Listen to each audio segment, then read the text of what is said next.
ఛాంబర్‌లో ఏం జరుగుతుంది మాకేం అర్థం కావట్లేదు. అసలు మీరు నిన్న ఛాంబర్ దగ్గరికి వెళ్లారు.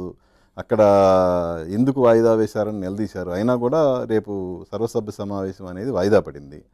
సో ఏంటి దీని వెనుకున్న కారణం ఏమనుకుంటున్నారు? అసలు మీ మీ కమిటీ మీద మీరే ధ్వజం ఎత్తాల్సిన పరిస్థితి ఎందుకొచ్చింది? సార్ ఇది నిన్న జరగలేదు సార్. ఇది దాదాపు నాకు కరెక్ట్గా నేను టైం చూడలేదు. 11వ జనరల్ బాడీ అంటే మాకు every month 12 general body year అయిపోయినాక 12తో కంప్లీట్ అవుతుంది సార్. సో 11వ జనరల్ బాడీ వైజాగ్లో జరిగినప్పుడు అక్కడే దీని గురించి ఒక చూచాయిగా అడిగారు, ఇదే కంటిన్యూ అయితే బాగుంటుంది.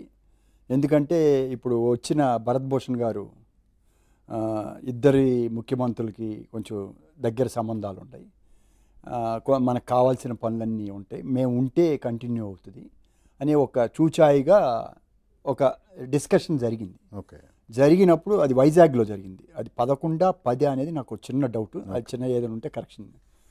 సో జరిగినప్పుడు అప్పుడు మన సి కళ్యాణ్ గారు, తర్వాత రామదాస్ గారు, వీళ్ళందరూ కూడా, నేను ఆ రోజు పొద్దున వెళ్ళా, వాళ్ళు ముందు రోజు వెళ్ళారు. ఓకే.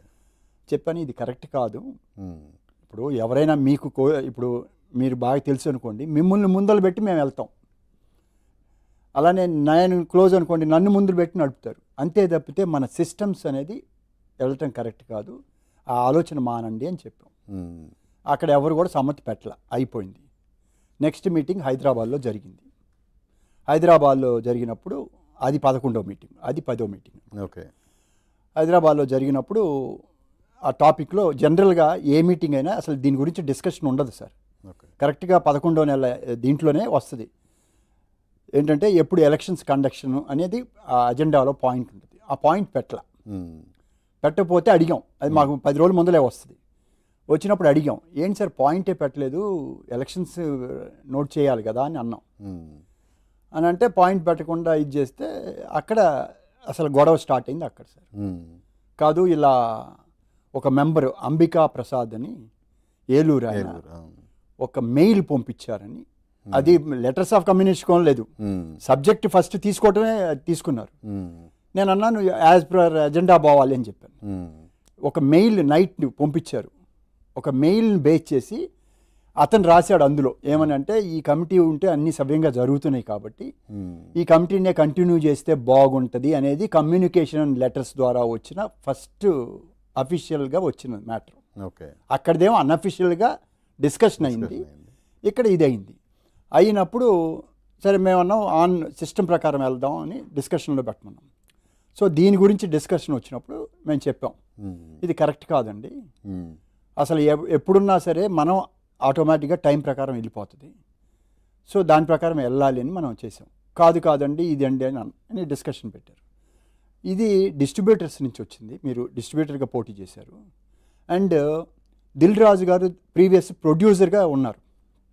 ప్రొడ్యూసర్గా ఉన్నప్పుడు ఆయన డిస్ట్రిబ్యూటర్ కూడా, ఎగ్జిబ్యూటర్ కూడా ఉందో లేదో నాకు తెలియదు, డిస్ట్రిబ్యూటర్ కూడా. ఆయన ఆ టైం అడిగారు, అది మన భరత్ భూషణ్ గారు నిలబడే టైంలో అడిగారు, ఏమనంటే నేనే ఈసారి కూడా ఉంటాను అని దిల్ రాజు గారు అడిగారు.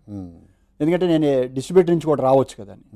అంటే అప్పుడు ప్రసన్న కుమార్ గారు మిగతా వాళ్ళందరూ వచ్చి లేదు ఎలక్షన్ పెట్టాల్సిందే, అది వేరే, అది ప్రొడ్యూసరే, డిస్ట్రిబ్యూటరే, you have to conduct elections అన్నారు. అంటే అప్పుడు ఎలక్షన్ లేదు మాకు, ఎందుకంటే 2 yearsకి ఎలక్షన్ కాబట్టి ఆ దీంట్లో ఆ 42 మంది అనుకుంటే ఎక్కువ అవుద్ది. కాదు పెట్టాల్సిందే అన్నారు. పెట్టాల్సిందే అని చెప్పినప్పుడు ఇక డిస్కషన్ వచ్చింది, రకరకాలుగా వచ్చింది పాయింట్స్. వాళ్ళు మాత్రమే ఎవ్రీ ఇయర్ మారుతుంది. సో ఆ డిస్కషన్లో రప్చర్ అయింది, అయిపోయింది. అయిపోయినాక అందరూ, నేను కూడా ఆయనకు ఓటేసాను. ఇప్పుడు భరత్ భూషణ్ గారికి వేసాను, నేను కూడా వేసాను. ఎందుకు, ఒక డిస్ట్రిబ్యూటర్ నుంచి రావాలి కదా అని. యాక్చువల్గా శక్తి రమేష్ గారు రావాల్సింది, ఆయన హెల్త్ బాగాలేకపోతే సీనియర్ వలన వద్దని చెప్పి ఈయన తీసుకొచ్చారు. సరే అయిపోయింది. సరే మనం అలా అయిపోయినప్పుడు నెక్స్ట్ మీరు పెడతాం అనేది కరెక్ట్ కాదు, ఆయన నిలబడ్డప్పుడే మనం కాదని చెప్పాం, ఎలక్షన్ నిలబడ్డాం, వచ్చాం. మనం ఎవరున్నా సరే ఇక్కడ చేసేది ఏం లేదు. ఆయన పోతా లాస్ట్ మీటింగ్లో కూడా ఒక మాట చెప్పాడు, నేను సంవత్సరం ఉండి నేను ఏం చేయలేకపోయినా ఇక్కడ ఎవరు ఏమి చేయలేరు, వచ్చి వెళ్తూ ఉంటారు, ఇక్కడ అన్నీ వెళ్ళాలంటే గొళ్ళలు ఉంటాయని కూడా క్లియర్గా చెప్పారు. చెప్పిన తర్వాత ఇది అంత బెనిఫిట్ కాదు అని క్లియర్గా చెప్పిన, కాదు కాదు దీని మీద డిస్కషన్ పెట్టాలంటే అసలు మీది కాదు సబ్జెక్టు, ఎగ్జిబిటర్స్ది. ఎగ్జిబిటర్స్ వాళ్ళు నిలబడాల్సింది, వాళ్ళ అబ్జెక్షన్ ఉంటుందంటే అందులో కొంతమంది అబ్జెక్షన్ చేశారు.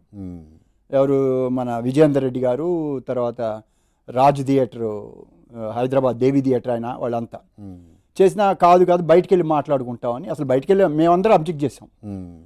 అబ్జెక్ట్ చేసినప్పుడు కాదు అంతకుముందు జరిగింది 2 సార్లు అని పెట్టాడు.